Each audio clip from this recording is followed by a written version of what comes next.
Coucou les filles, bienvenue sur notre chaîne YouTube. Alors aujourd'hui on va parler des soins complets. Donc on va parler des bienfaits, des étapes, de la fréquence.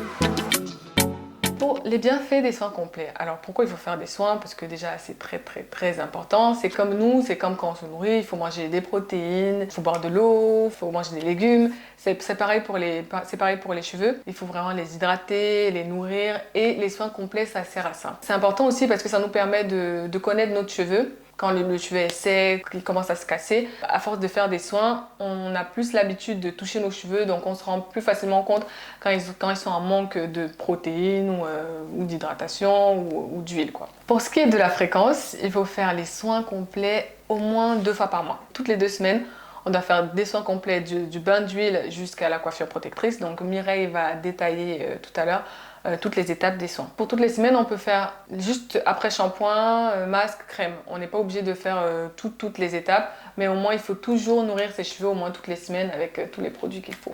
Les soins complets, comme Letty disait, voilà, c'est vraiment du bain d'huile à la coiffure protectrice. Donc ça fait 5 étapes que je vais détailler pas à pas. Il faut savoir surtout que les soins complets, c'est tout simplement un ensemble d'étapes, un ensemble de manipulations, un ensemble de choses qu'on va faire pour apporter aux cheveux des nutriments spécifiques, certaines choses dont il a besoin pour justement avoir un équilibre. Comme Letty a parlé, elle a parlé de nutrition, elle a parlé d'hydratation, elle a parlé de protéines. C'est un peu, je dirais, les 3 leviers, les 3 choses voilà, qu'on essaie toujours d'équilibrer, bien sûr, majoritairement l'hydratation. Parce que les protéines, on les a déjà dans les cheveux, donc pas besoin de beaucoup de protéines, c'est très ponctuel. Donc la première étape, c'est le bain d'huile qui va vraiment venir protéger le cheveu de l'agression du shampoing, venir protéger le cheveu qui est intrinsèquement sec, venir protéger le cheveu pour justement lui permettre de garder l'hydratation longtemps. Parce qu'un cheveu ne peut pas être hydraté longtemps quand il n'est pas bien nourri. Ça, c'est la première étape. La deuxième étape, c'est le shampoing qui n'a qu'un seul rôle, c'est de nettoyer le cheveu. Nettoyer le cheveu, pourquoi? Parce que parfois, on fait plein de trucs sur nos cheveux et il y a des résidus. Et lorsque le cuir chevelu commence à être bouché, on peut avoir des démangeaisons, on peut même avoir des soins qui ne fonctionnent plus juste parce que l'étape du shampoing n'a pas été faite. Donc, le shampoing permet en fait de remettre les pendules à l'heure. Et justement, surtout, de mieux préparer le cheveu à être réceptif aux bons nutriments qu'on va lui donner dans le masque. Donc, la troisième étape, c'est le masque. C'est la chose à ne jamais oublier. On ne peut pas faire de soin, que ce soit complet ou comme Letty disait, le soin express, entre guillemets, sans faire de masque. Le masque va vraiment venir apporter cet apaisement aux cheveux parce que le shampoing l'a agressé. Donc c'est important de venir lui donner des nutriments, soit un masque hydratant, soit un masque nourrissant très ponctuellement, ou encore plus ponctuellement, très rarement, un masque protéiné. Donc là, vraiment, c'est par rapport aux propriétés spécifiques. Donc, comme Letty disait, en observant votre cheveu, en le manipulant au quotidien, vous allez savoir le jour J. Est-ce que je fais un masque hydratant? Est-ce que je fais un masque nourrissant? Est-ce que je fais... Ou bien, est-ce que je n'en fais même pas de protéiné pendant 3 mois? À voir. Donc vraiment là, c'est super important. Maintenant, lorsqu'on a rincé les cheveux de son masque à l'eau à une température bien choisie, c'est important de faire de l'hydratation,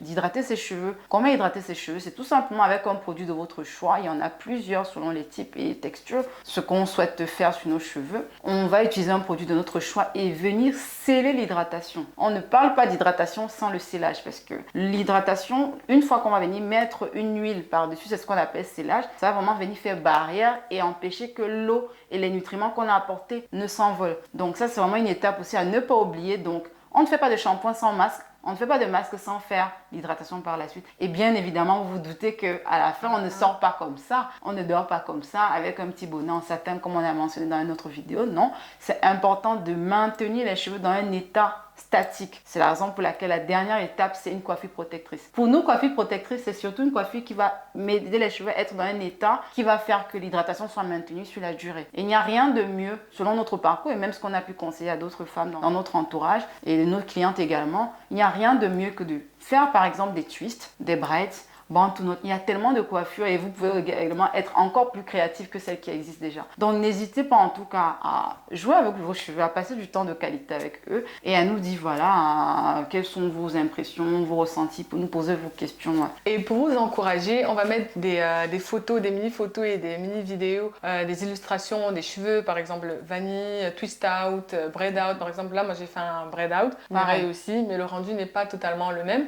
Mais on va mettre des photos avec des wash and go.